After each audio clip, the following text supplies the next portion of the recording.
She started having seizures when she was just 6 months. And at 6 months old, she had an infection that led to 104 temperature that led us to the emergency room and a 2-day hospital stay to determine the cause, which they determined later was just a fever.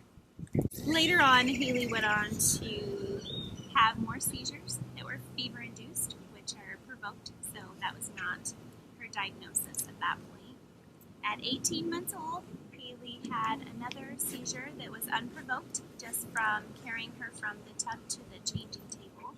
She stared off, and we called the neurologist, and he said that it was more of an epileptic type seizure. We went in and had her tested and evaluated. She still did not receive her epilepsy diagnosis till she was about 3 years old. So I want to talk to you a little bit about VNS therapy.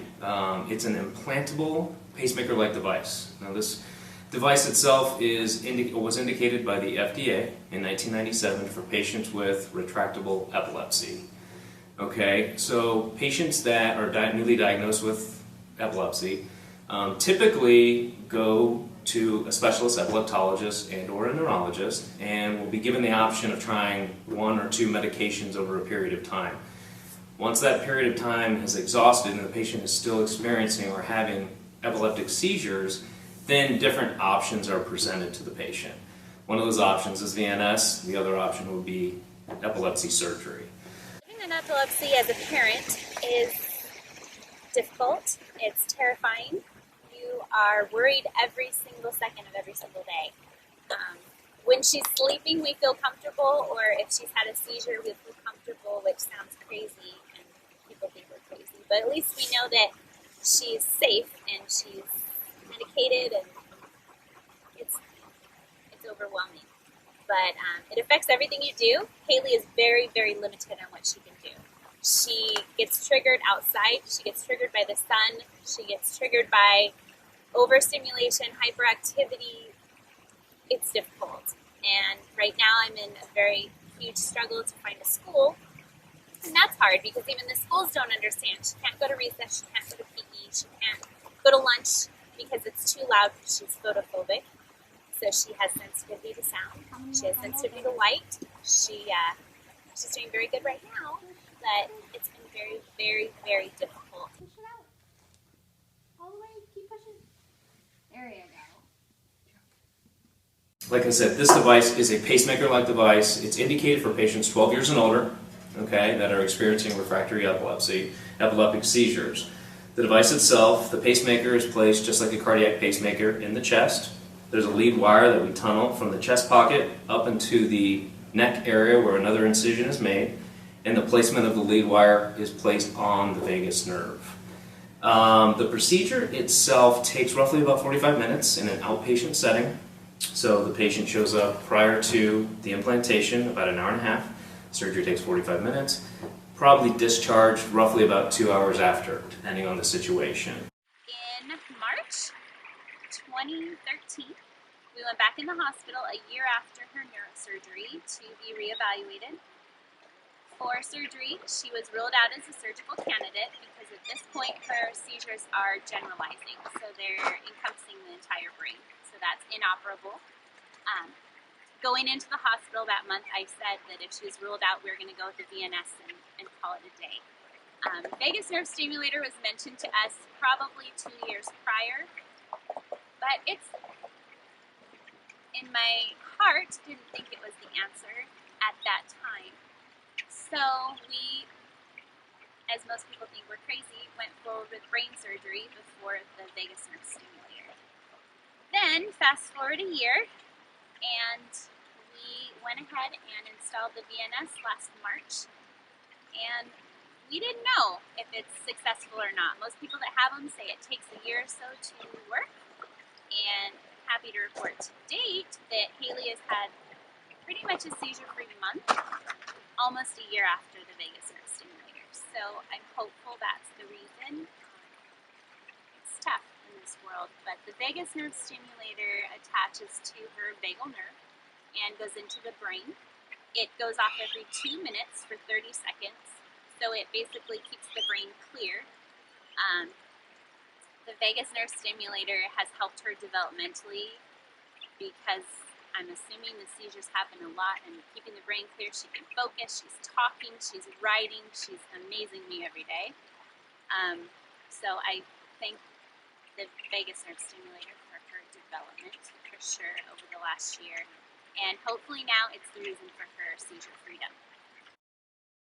Hailey trying multiple medications, monotherapy, in combination, maybe a total of 12 medications, newer medications that have hit the market. She's probably been presented with multiple studies, opportunities to try new medications, because at the end of the day, I know families, and like Hailey's family is trying to do everything they can to make sure that, their daughter has the best life, and obviously the ultimate goal is to stop having seizures.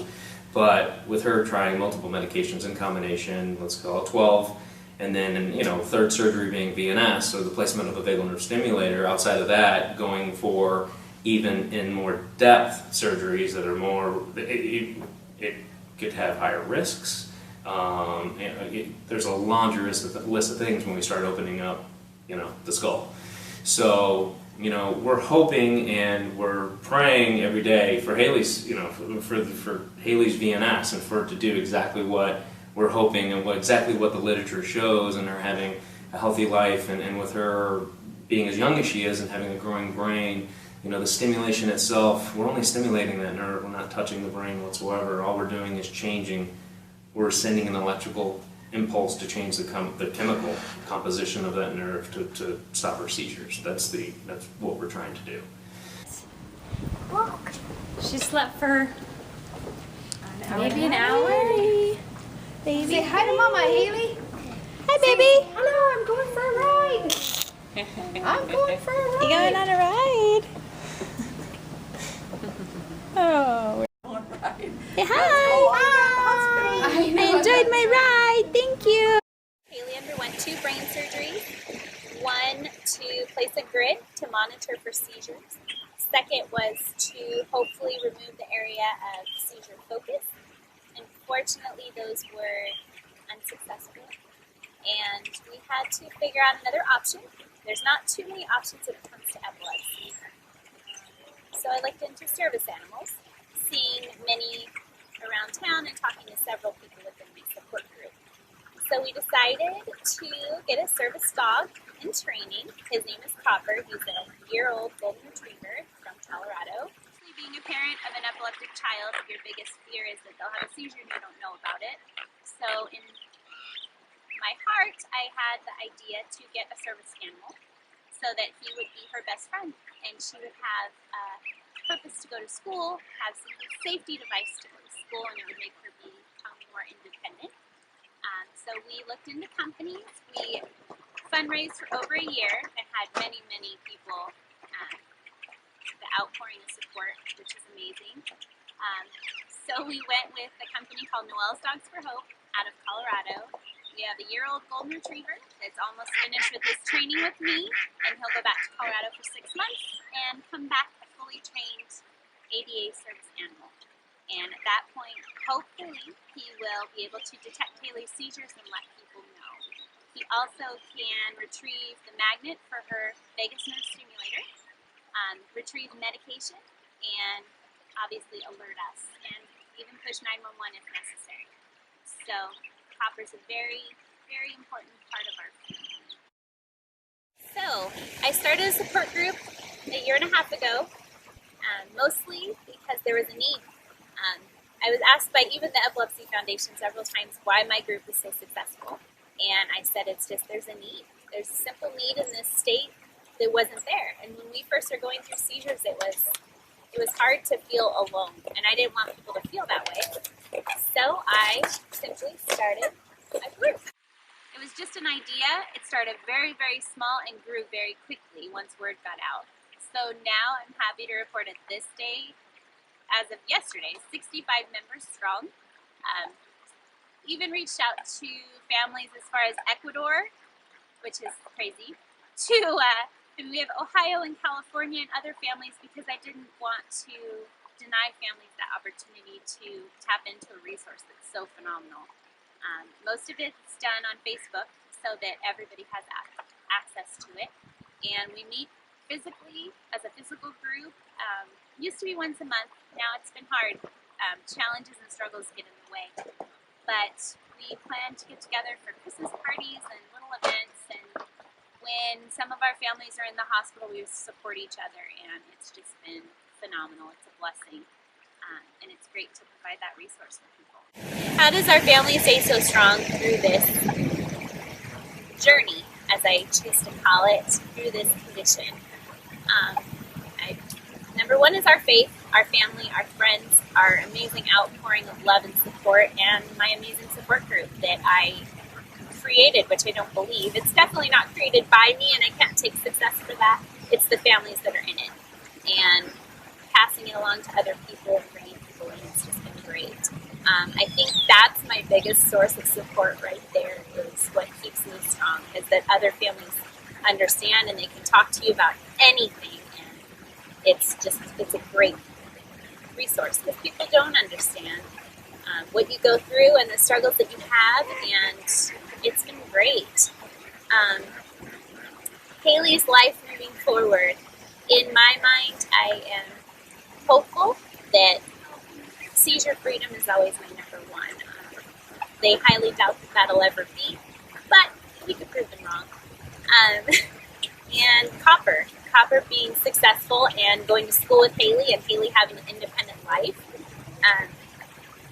Hailey getting married and having children and driving and living on her own, stuff like that would be fantastic.